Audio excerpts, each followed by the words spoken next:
bonjour pèlerine, bonjour pèlerin. On est le 19 septembre 2025 et après une petite méditation magnifique ce matin à la plage de Saint-Georges-de-Didonne, je me suis dit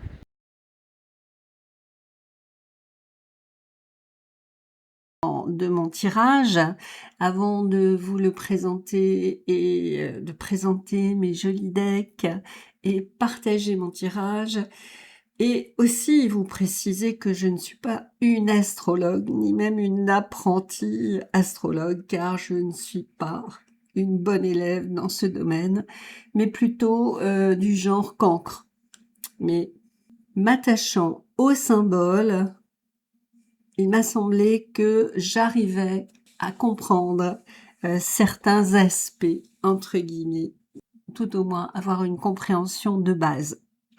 Donc, sur les éléments du tirage que je propose, il y a donc à la base une éclipse de soleil sur une nouvelle lune, et donc le 21, et l'équinoxe du 22 septembre. Ce sont deux éléments, deux événements qui se suivent dans une proximité qui active une synergie de changement, de mouvement, mais qui définit également une période de transition d'un cycle à un autre. Bon, et pour ça, bien sûr, j'ai rien inventé, j'ai juste écouté des astrologues. Donc, l'éclipse du soleil, dans le cadre d'une nouvelle lune, pour moi, ça veut dire voir la lune.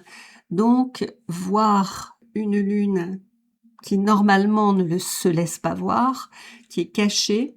Donc, la nouvelle lune, qui est aussi dans le cycle lunaire, rattaché, associé au renouveau.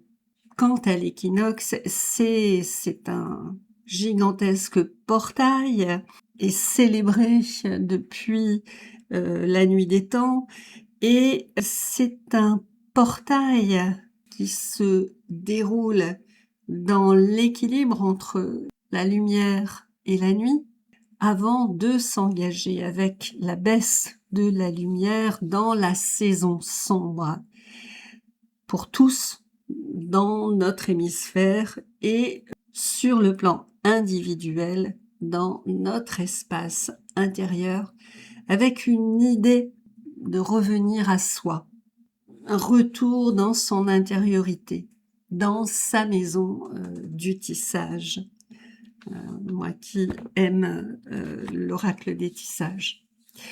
Donc en fait, ce tissage de l'habit pour cette période de l'intériorité qui fait suite à l'équinoxe pendant la saison sombre, eh bien, ce tissage de l'habit pour cette idée d'habiter un nouvel espace qui est avant tout l'espace intérieur. Donc ce tissage de l'habit, de notre nouvel habit, il est progressif, voire lent, avec le geste de s'appuyer sur nos ressources. Et nos ressources, c'est quoi? C'est nos sources que l'on reconnaît, donc reconnaît comme une nouvelle naissance ou un baptême. Bref, c'est l'élément eau, l'eau de mer. C'est donc ce qu'on peut identifier comme étant des ressources si on n'avait pas jusqu'alors de prise de conscience suffisante, ou c'est se souvenir des ressources que l'on a, s'en servir et s'appuyer sur elles. Donc ces ressources, eh bien ce sont des eaux sombres et aussi des eaux claires, ça dépend de la géographie. Mais même dans les eaux sombres, on peut trouver des ressources importantes. Donc je vous disais un changement, une transformation qui s'appuie sur les os. Et les os, c'est quoi? Eh bien, ce sont les restes de notre structure morte, c'est-à-dire ce qu'on a perdu, ce qui a chuté à l'occasion ou avant l'heure zéro de la fermeture de cette porte.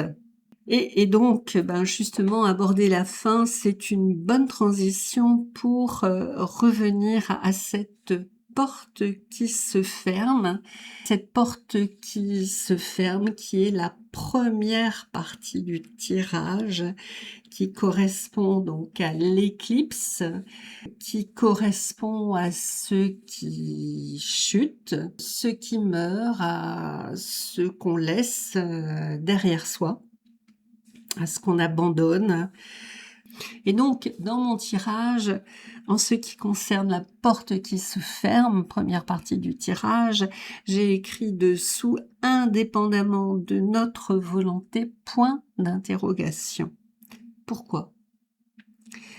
Eh bien d'abord parce que c'est d'abord en fait une référence à l'équinoxe comme un moment en fait inéluctable. On peut avoir le sentiment de ne pas en être le décideur, je préciserai après, et peut-être que d'ailleurs que dans certains cas, ben, ça ne l'est pas. Ça peut être une fermeture de porte qu'on perçoit comme étant indépendante de notre volonté parce que peut-être qu'on n'a pas la bonne paire de lunettes astronomiques pour apercevoir les planètes qui sont à l'œuvre et pour comprendre la raison, ça peut être un besoin de se protéger d'une part de soi qui est souffrante, qui stoppe, par exemple, qui claque la porte de manière brutale, hein, et qui stoppe de manière brutale, ou avec les formes, hein, qui ne claquent pas la porte brutalement, mais qui la ferment gentiment au nez de l'autre, par exemple. Dans tous les cas, ça nous renvoie à la thématique des blessures, à la mise en scène, oui, d'une danse dont on n'a pas forcément conscience. Et puis un autre cas de figure aussi, c'est la porte qui se ferme alors qu'on regardait ailleurs et qu'on n'a pas vu se fermer. On se prend donc en pleine tronche du style « et j'ai rêvé où il ou elle m'a claqué la porte au nez ». Bon, mais contrairement à la personne qui tient ce discours, si on s'éloigne un peu de la scène, eh bien, on peut s'interroger sur le contexte et peut-être se dire aussi que les choses ne sont pas forcément telles qu'elles apparaissent. Sinon, il y a aussi et enfin la porte qu'on ferme parce qu'on le décide mûrement. Mais attention à mur qui ment, à mur qui nous ment. Bref, la fermeture de cette porte, ça peut être aussi le fruit d'un long chemin ou d'une prise de conscience qui survient progressivement ou ici, comme un éclair, parce qu'on a envie bien évidemment d'être heureux, de vivre des choses justes et alignées à une place qu'on ressentirait davantage comme étant la sienne, donc pour exister d'une manière plus juste. On peut aussi décider de fermer la porte dans un contexte qui serait un déséquilibre dans la relation. Voilà, trop de ceci ou pas assez de cela, un déséquilibre par exemple entre donner et recevoir, une relation qui nous pompe notre énergie, qui nous fait violence, une relation qu'on perçoit comme n'étant pas authentique, parce qu'on aurait travaillé sur soi avec une grosse paire de lunettes en responsabilité et qu'on aurait décortiqué dans cette configuration ce qui appartient à l'autre et puis ce qui nous appartient. Et donc une décision qui serait de dire stop, on s'arrête là, ou attention à la fermeture des portes. Terminus, je change de train, ou tu descends de mon train pour vivre d'autres expériences en étant maîtresse des horloges, ou tout simplement plus heureux, ou tout juste pour se recentrer sur nos besoins dans le respect de soi, dans le respect de notre singularité. Et donc ensuite, on peut rentrer dans une autre pièce de cette maison des tissages, de notre espace intérieur. Donc ça, c'était la fermeture des portes, la fermeture de la porte, et donc une porte, on dit quand une porte se ferme, une porte s'ouvre, mais il y a une période de transition qui peut être une période de mûrissement, qui peut être une période inconfortable, mais qui est en soi un commencement qui a déjà débuté. Et ce que j'aime bien dans ce tirage, en fait, de Voice of the Dark Mother, accompagné de The Elders Council Oracle Deck, et ben c'est qu'il y a comme ça, comme une opération photographique de révélation. Il y a comme un négatif photographique, un travail ensuite qui va s'opérer et qui va révéler. Voilà, et ça c'est l'objet de la seconde période. Voilà. Et dites-moi ce que vous en pensez. Est-ce que vous, de votre côté, vous, dans cette période, vous avez le sentiment de toucher du doigt des choses qui sont en train de se terminer? Vous ne savez pas encore véritablement ce qui va se passer, mais vous sentez qu'il y a un besoin de descendre en soi pour ensuite, petit à petit, avec les papillons, se transformer et advenir. Alors pour ce tirage de l'équinoxe, énergie de transition, qui suit pas à pas l'éclipse du soleil, qu'on ne verra pas, mais qui est là, eh bien j'ai choisi ces deux decks. D'abord celui-ci, mon cadeau de la vie, et puis celui-là, The Elder Council. Alors le premier, donc Voice of the Dark Mothers, donc un deck incroyable de Marianne Ellen Jones. J'aime bien moi travailler avec les mers sombres, avec la Vierge Noire, avec les mers ancestrales. Et puis celui-ci, The Elder Council Oracle Deck de Andrea Gomez Botero, que j'avais découvert sur la chaîne de Sophie, des Murmures de Sophie, que je salue au passage, que je remercie pour ces belles découvertes. Eh bien, j'ai choisi ces deux decks parce qu'il m'a semblé que l'un révèle l'autre. Et j'aime ce contraste entre ces deux decks parce que je trouve que finalement ils se complètent entre cette vérité cachée ou cette vérité profonde ou cette vérité souterraine pour les uns des schémas répétitifs, ça peut être une problématique ou de souffrance ou des schémas éducationnels, bref. Et puis, donc qui travaille plus sur l'énergie des mers mythiques. Et puis, celui-ci qui est plus large en fait, hein, sur le plan de l'énergie, qui travaille avec les anciens, mais aussi avec des figures masculines. Et j'aime bien celui-ci parce que il y a cette idée de cercle. Et le cercle, pour moi, c'est quelque chose de soutenant, d'enveloppant. C'est une idée de la relation dans l'horizontalité, dans l'enveloppement, dans le contenant, dans l'accompagnement. Je trouve ça vraiment très, très intéressant, dans le cycle également. Donc, je trouve que c'est vraiment le combo qui va traverser 2025 vers 2026. Je vous les présente brièvement.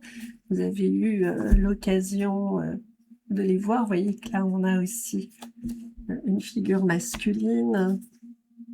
Voilà.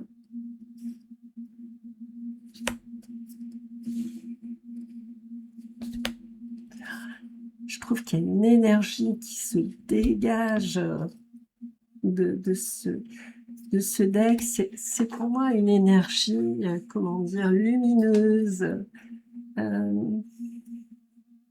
très très vibratoire. Magnifique. Alors ça, c'est l'une de mes préférées. Je trouve que alors moi qui suis au-delà de la soixantaine, eh bien, c'est quelque chose qui me parle parce que mon chemin de vie évolue, bien sûr, et je me situe plus de ce côté-là. Donc voilà, je pense que vous aurez l'occasion de voir ce deck. C'est pas l'objet aujourd'hui, donc je vous le montre. J'aime beaucoup cette vulve qui est aussi, qui peut aussi être l'œil du cœur d'ailleurs, qui est sur l'ensemble du deck. Voilà. Très très inspirant, vraiment. Puis une qualité de carte.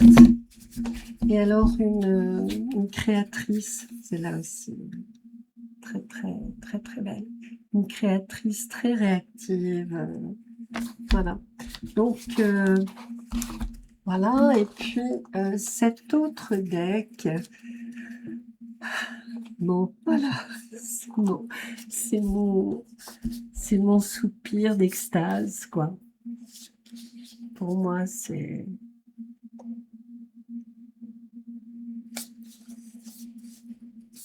un deck merveilleux. Merveilleux. Merveilleuse. Un deck de merveilleuse, oui.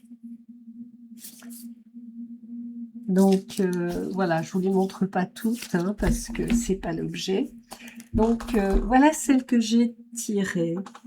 Alors, celle-ci, à la place de « Qu'est-ce qui prend fin ?» j'ai tiré Maëvé. Donc, je vous lirai le texte, parce que j'ai pas envie d'entrer dans une analyse personnelle, comme ça, exposée au public, mais c'est surtout pour vous montrer ce qu'on peut y trouver. Et puis, Elder of Time, en lieu et place de qu'est-ce qui a déjà commencé à commencer. Voilà, qu'est-ce qui commence déjà et qu'est-ce qui est bon aussi pour moi. Alors, je vous lis cette carte que j'ai tirée et qui s'appelle Souveraineté. Maévé est la vieille reine, à l'affût dans ce pays. Votre moi souverain implore Maévé de revenir, et elle doit le faire comme prédit. Autrefois, dans les temps anciens, vous étiez une terre souveraine, ancienne, intouchée par la douleur et impénétrable au danger. Ainsi, au centre de ce pays se trouvait un lieu, une colline, si vous préférez, un siège de roi.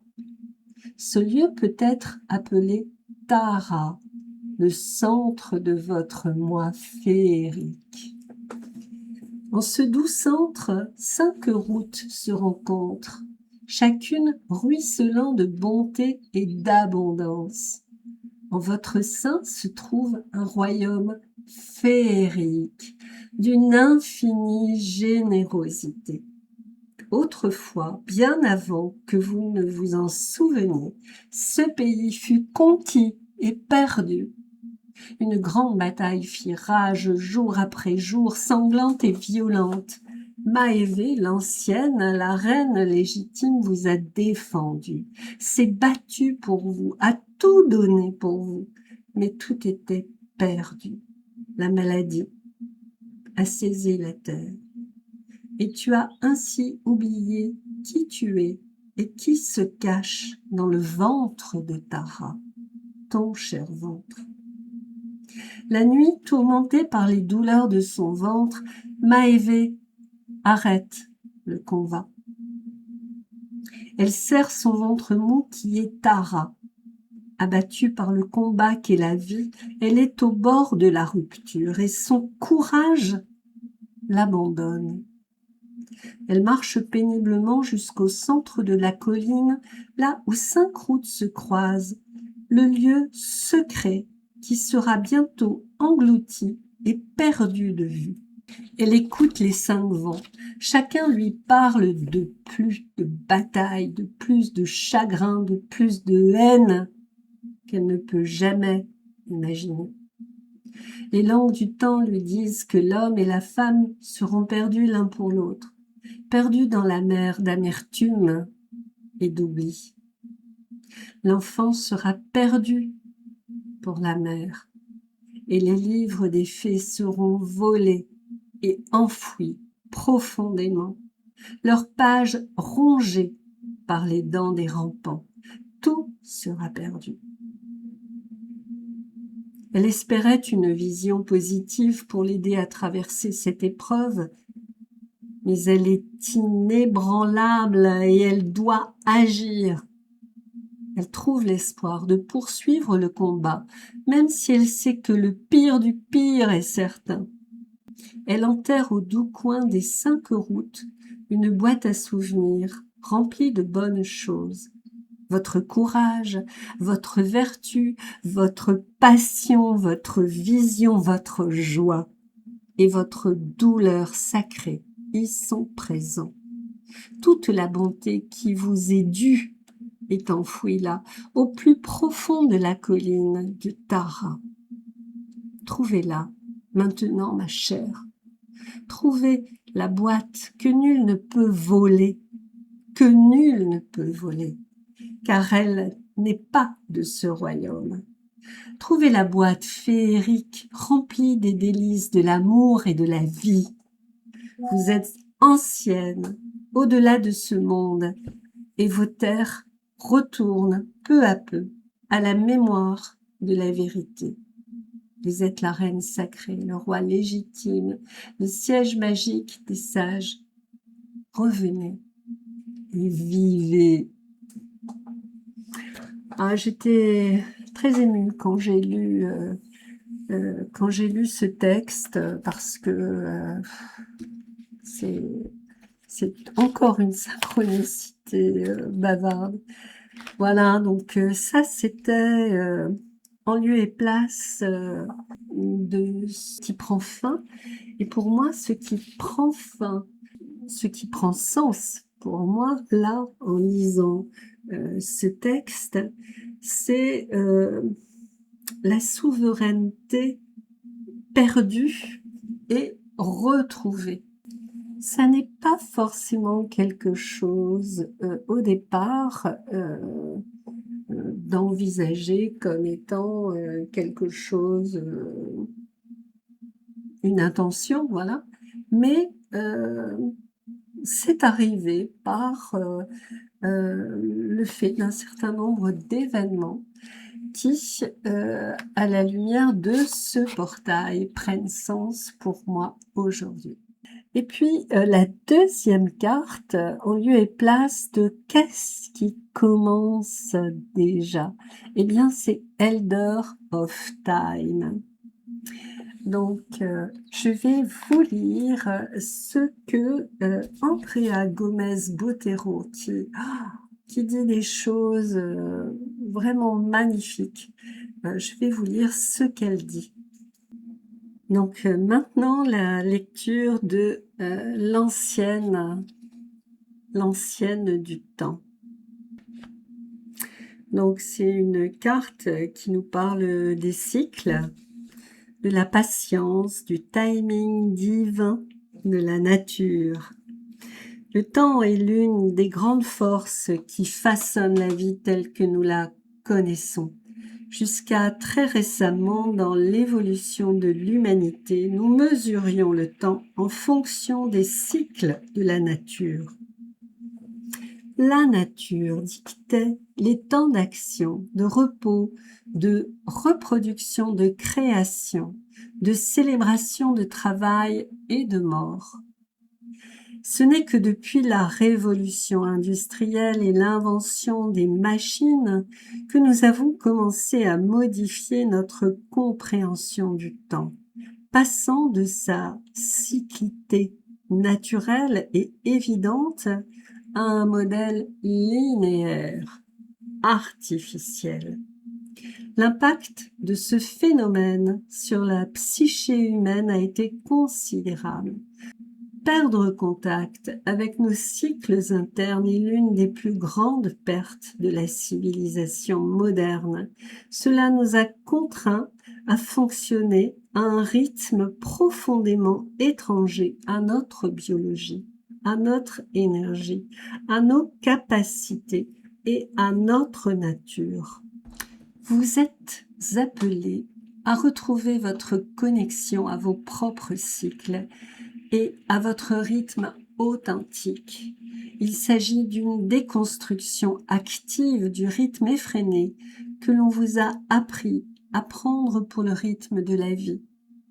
La nature n'est pas pressée, pourtant tout se fait, tout prend vie en son temps. Considérez cela comme vrai pour vous aussi. Observez les domaines de votre vie où vous avez l'impression que les choses évoluent à un rythme où vous vous sentez mal à l'aise. Se pourrait-il qu'elles évoluent selon votre rythme naturel?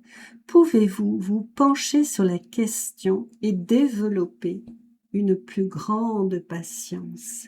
La patience, en réalité, n'est pas une question d'attente, c'est une question d'immersion. Vous vous immergez profondément dans le processus. Vous cessez d'être spectateur ou demandeur et vous fusionnez avec lui, avec ce cycle. Vous laissez la vie vous traverser, vous réapprenez à faire confiance au rythme de votre vie. L'invitation, c'est très intéressant ce qu'il y a sous ce terme dans son guidebook, embarquer pour un voyage de réapprentissage du langage des cycles. Choisissez un cycle qui vous interpelle vraiment. Le cycle menstruel, le cycle lunaire, le cycle des saisons, le cycle des métamorphoses, puis explorez les thèmes, les phases, les histoires et les mythes qui les entourent. Laissez la nature vous enseigner. Accueillez ceux qui cultivent cette sagesse en eux. Enrichissez votre vie en combinant apprentissage et expérience. Voilà, combiner apprentissage et expérience dans les profondeurs de Maévé. Et dans l'énergie de l'ancienne du temps en référence à ma vie. En fait, tisser l'expérience et puis l'apprentissage, pour moi, ça veut dire que la maladie auto-immune qui est la mienne et avec laquelle je vais devoir apprendre à vivre, eh bien, c'est un événement avec lequel je vais apprendre à vivre. Voilà, ça peut paraître un paradoxe, mais je vais vivre autrement, un autre rythme, voilà, dans des relations différentes et plus authentiques, et dans une relation à moi-même plus authentique. Et c'est parce que cette relation à moi-même sera plus authentique que le reste le sera aussi. Voilà, et ben écoutez, j'espère que ce tirage vous plaira. Peut-être que vous le ferez pas nécessairement avec ces deux decks, mais vous pouvez bien sûr vous trouver deux decks qui vous parlent à vous. Ce que j'aime bien là, c'est le négatif entre guillemets photographique qui révèle la photo, le portrait. De ce présent qui commence et qui a déjà commencé, voilà, doucement pour certains, brutalement pour d'autres, selon. Allez, au revoir.